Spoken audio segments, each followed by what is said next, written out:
오늘 말씀을 보면 요시야라고 하는 왕이 있습니다. 이 요시야라고 하는 왕이 말씀 안에 완전히 변화가 됩니다. 그로 인해서 이 나라에 복이 임하게 되고 요시야도 복을 받게 됩니다.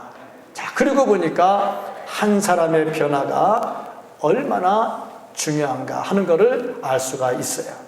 우리 교회에 나 한 사람, 목사 말고 우리 전부 다 나 한 사람, 나 한 사람의 변화로 교회가 은혜가 되고 능력이 넘치는 교회가 되기를 주의 이름으로 축복합니다.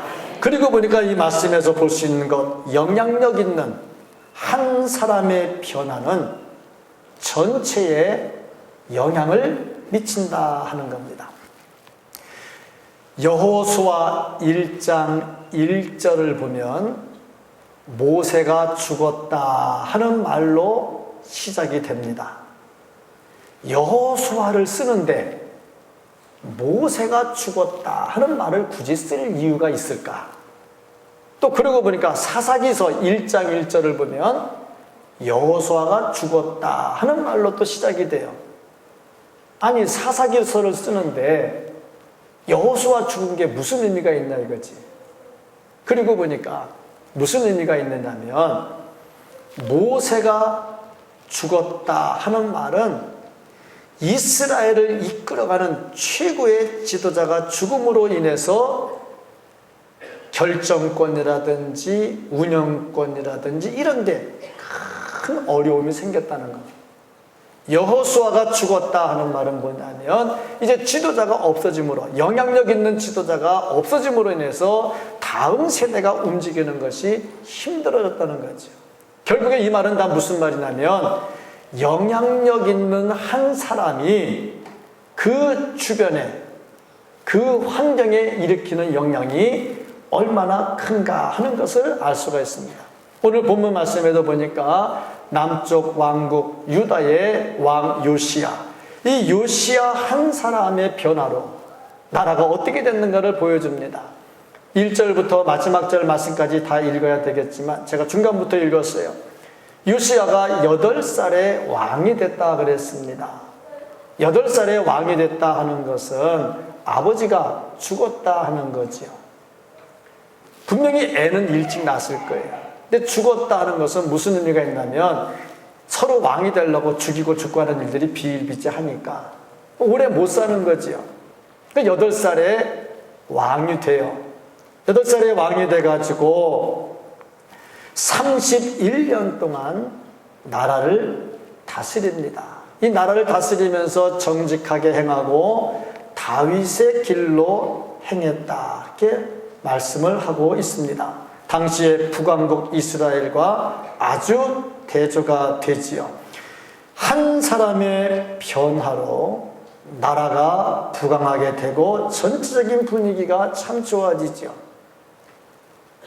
요시야가 어떻게 변화가 됐냐면 종교개혁을 하고 성전 중심으로, 말씀 중심으로 변화가 됩니다. 이로 인해서 나라가 아주 평안히 든든히 서가게 되는 거죠. 이걸 보면 한 사람, 영향력을 미치는 한 사람이 차지하는 비중이 얼마나 큰가를 알 수가 있어요.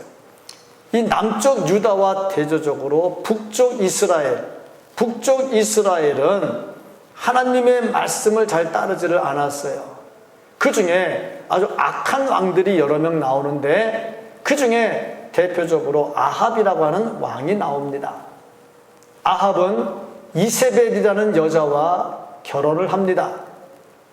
세계적으로 지금까지 세계 3대 악처가 있는데 그 세계 3대 악처 중에 하나가 이세벨입니다.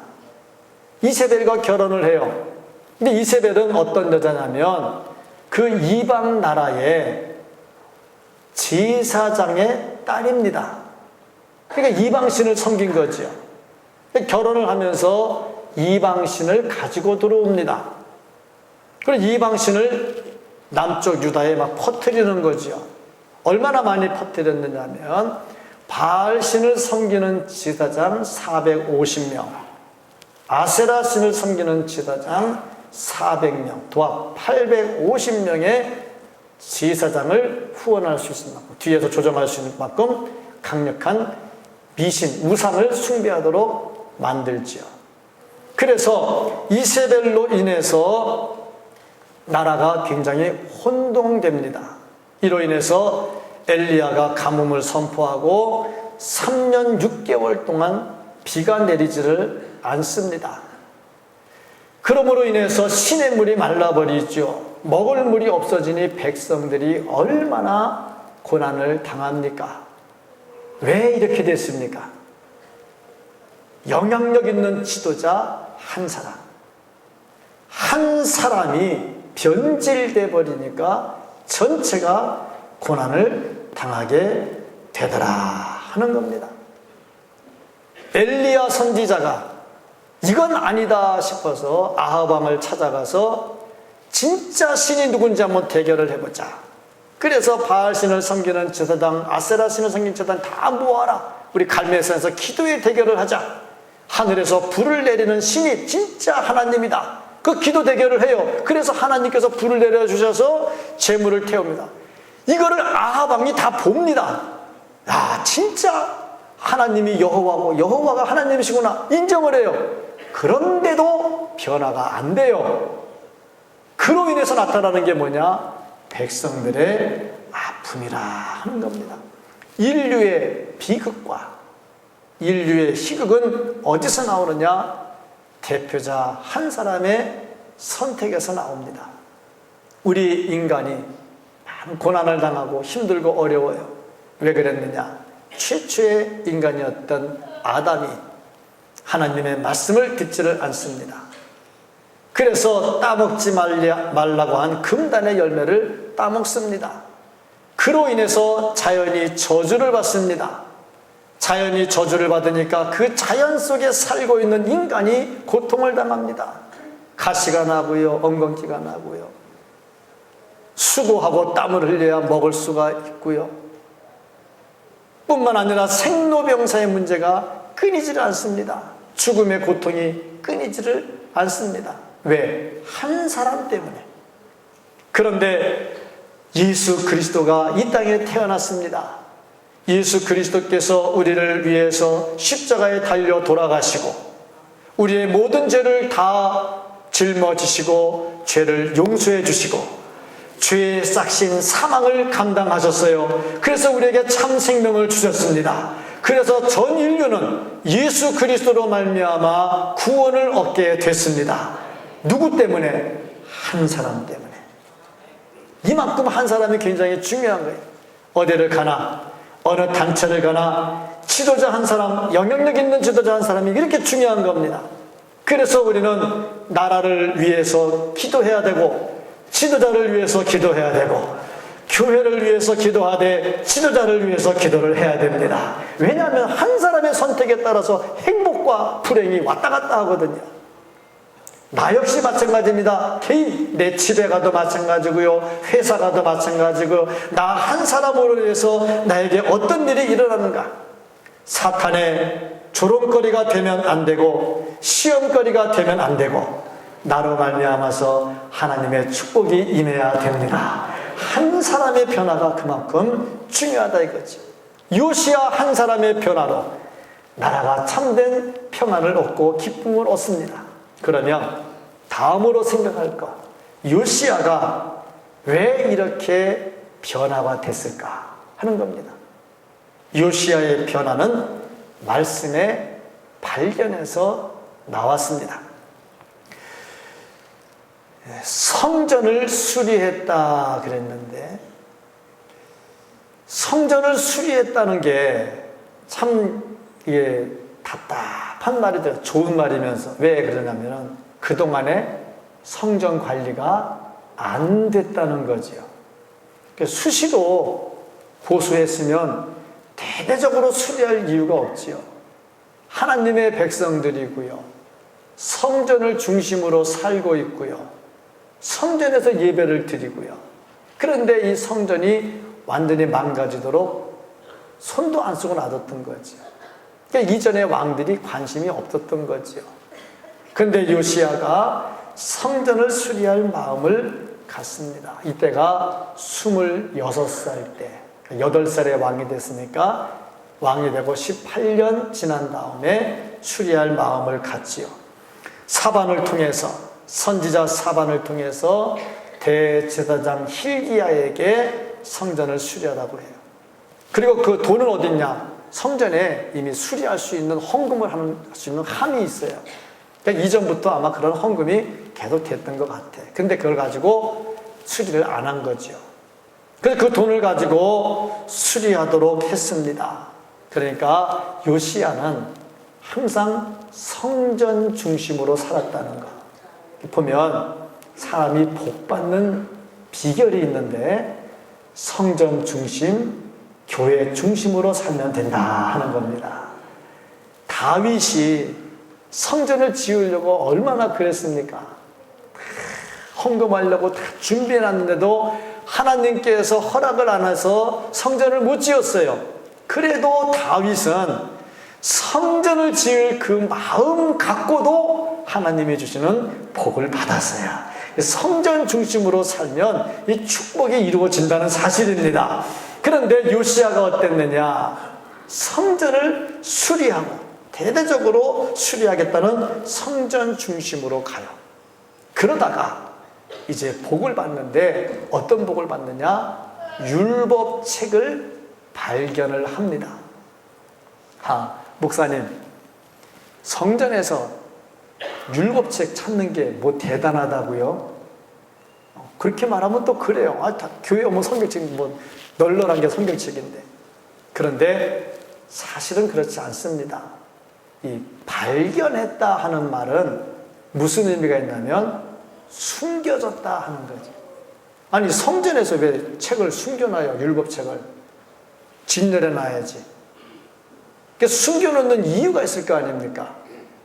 뭐 전쟁이 자주 나니까 전쟁 나면은 이웃 나라가 쳐들어오면 신끼리 싸움이잖아. 우리 신이 니네 신보다 강하다. 그러면 니네 신 다 부셔버려야 되잖아. 그걸 뺏어가고 경전 불태우고 성전 기구 다 뺏어가고 막 그러잖아.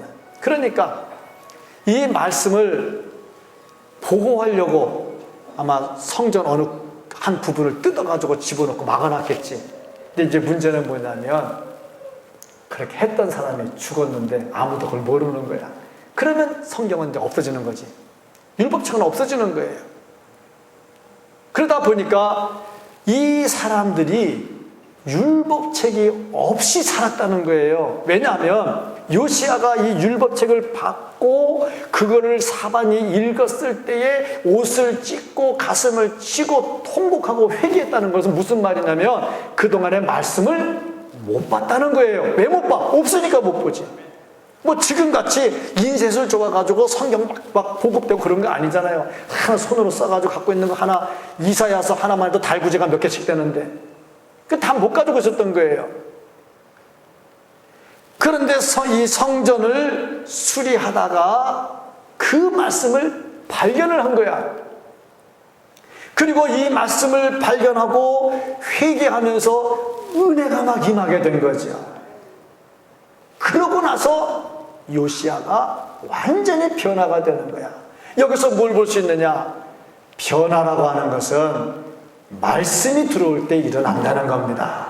이게 말씀이 없이 일어나는 변화는 금방 변질이 돼요. 언제 변질될지 몰라요. 그러나 말씀은 하나님의 말씀이고 영은 불변하고 전체 변질되지 않기 때문에 그 말씀을 근거로 해서 변화가 일어나면 그 변화는 축복의 자리까지 가게 된다는 겁니다.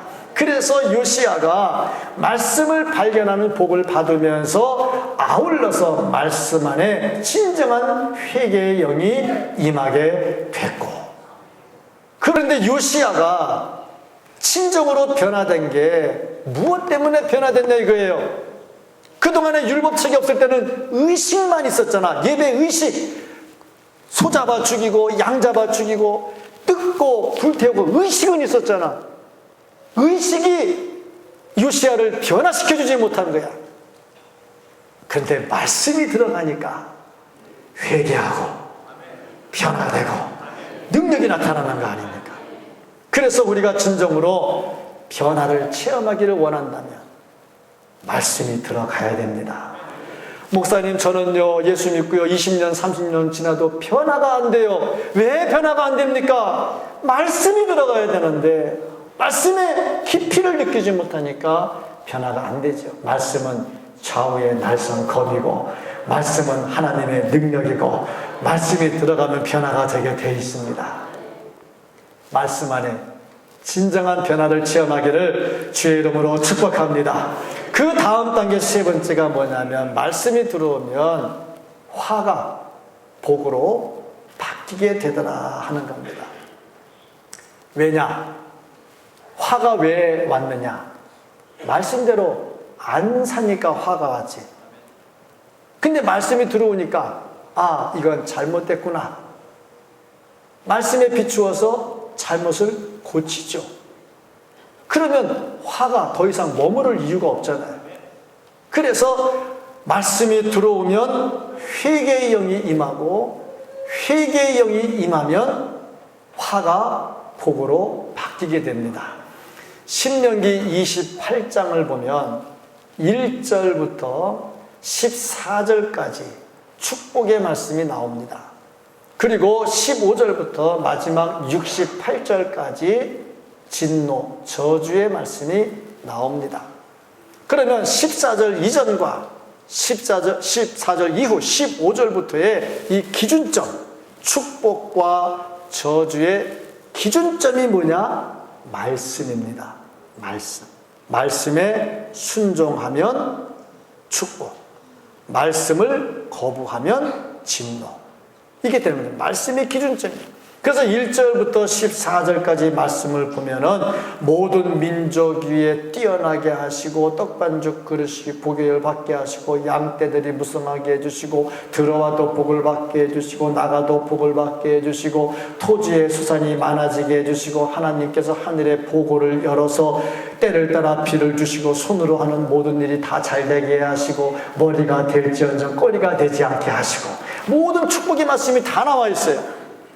그러나 15절 이후로 가면 모든 저주의 말씀이 다 나옵니다. 왜? 말씀이 있고 없고 차이죠.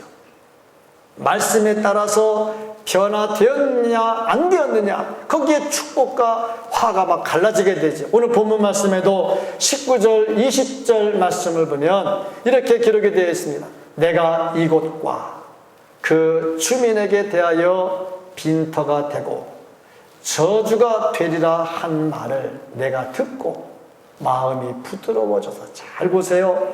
그동안에 말씀을 안 들어서 저주가 임한다고 했는데 그 말씀을 듣고 마음이 부드러워지는 거야. 여호와 앞 곧 내 앞에서 겸비하여 옷을 찢고 통곡하였으므로 나도 네 말을 들었노라. 여호와가 말하였느니라. 그러므로 보라, 내가 너로 너희 조상들에게 돌아가서 평안히 묘실로 돌아가게 하리니 내가 이곳에 내리는 모든 재앙을 내 눈이 보지 못하리라 하셨느니라 하니 사자들이 왕에게 보고하니라. 그동안에 진노를 계속해서 말씀을 했어요. 그런데 그 말을 듣지 않아서 조상들이 고난을 당했어요. 근데 요시야가 그 말씀을 보면서 우리 조상들이 이렇게 고난당한 이유가 뭐냐? 말씀을 듣지 않았구나. 그래서 회개하고 옷을 찢고 가슴을 치면서 통곡하면서 회개하고 말씀을 따라가 변화가 됐어요. 그러니까 요시야에게 하나님께서 주신 복이 뭐냐? 내가 평안히 열조에게 돌아가리라. 내가 이전에 말한 고통을 내가 보지 않으리라. 그렇습니다. 말씀 안에 진정한 변화가 일어나니까 화가 변해서 복이 되더라 하는 겁니다. 물론 말씀을 따라도 어려움 당할 때가 있기는 해요. 요시야도 전혀 어려움이 없었던 것도 아닙니다. 사도 바울도 말씀 따라 살았지만 어려움이 있었어요. 그러나 분명한 것은 오늘 말씀에 보건대 요시야가 마지막에 정말 축복을 받고 돌아간 것이나 사도 바울이 마지막에 하늘의 멸류관을 받은 것이나 읽어보면 반드시 말씀을 따라가는 자에게 화는 복으로 바뀌게 된다 하는 겁니다. 한 사람의 변화, 대단히 중요합니다. 특별히 영향력 있는 한 사람의 변화는 대단히 중요합니다. 요한복음 12장 11절 말씀을 보면 나사로 때문에 많은 유대인이 가서 예수를 믿음이라라. 나사로 한 사람 때문에 많은 사람이 예수를 믿습니다. 요 앞부분에 요한복음 11장을 보면 나사로가 병들어 죽습니다. 예수님이 나사로를 살려놓으시죠. 그래서 나사로가 살아났어요. 변화가 됐어요. 죽은 자가 산 자로 변화가 됐지요. 그 변화 때문에 수많은 사람들이 예수를 믿으러 돌아옵니다. 한 사람의 변화입니다. 사도 바울은 어떻습니까? 갈라디아서 1장 24절을 보면 나로 말미암아 하나님께 영광을 돌리니라 그랬어요. 사도 바울은요, 예수를 안 믿는 사람이고 예수 믿는 사람을 잡아서 가두고 죽이는 일을 했던 사람입니다. 다메섹으로 가다가 예수님을 만났어요. 완전히 변화가 됐어요. 사울아 사울아 내가 어찌하여 나를 핍박하느냐. 말씀에 완전히 변화가 됐습니다. 그리고 복음을 전하는 자가 됐어요. 그런데 소문이 막 퍼져나가는 거야. 소문이 퍼져나가는데 아직 사도 바울이 전도하러 가지도 않은 동네에서 소문을 듣고 바울의 소문을 듣고 예수를 믿는 거야. 그러니까 바울이 가지도 않았어. 그런데 거기에 막 바울 한 사람 때문에 사람들이 막 예수를 믿고 변화가 나타나는 거야. 한 사람입니다. 그렇다면 나 한 사람은 어떤가? 나는 어떤가? 예수 안에, 말씀 안에 진정으로 변화가 된 사람인가? 나로 인해서 내 주변에 변화되는 사람들이 일어나고 있는가? 하나님은요, 요시야를 변화시켜서 요시야 때문에 복을 받게 해주시는 거예요. 그 하나님은 지금도 우리의 하나님입니다. 나 하나의 변화로 내 집안이 복을 받게 될 수도 있고, 나 하나의 변화로 교회가 복을 받기도 하고, 나 하나의 변화로 내 사업의 현장이 복을 받기도 하는 겁니다. 하나님께서 해주시는 겁니다. 중요한 것은 변화가 일어나야 된다는 거야. 말씀이 들어가서 변화가 돼야 되는데 내가 변화가 안 되고 맨날 그 모양으로 있다고 하는 것은 정말 하나님께서 속상해 하실 일이죠. 우리는 예수 안에, 말씀 안에 변화가 돼야 되고 주변을 변화시켜야 됩니다. 이 영향력 있는 사람, 그리스도인 하나님의 사람, 진정으로 변화돼서 주변을 변화시킬 수 있는 우리 모두가 될 수 있기를 예수님의 이름으로 간절히 축복합니다. 아멘. 기도하겠습니다. 하나님 아버지 감사합니다. 말씀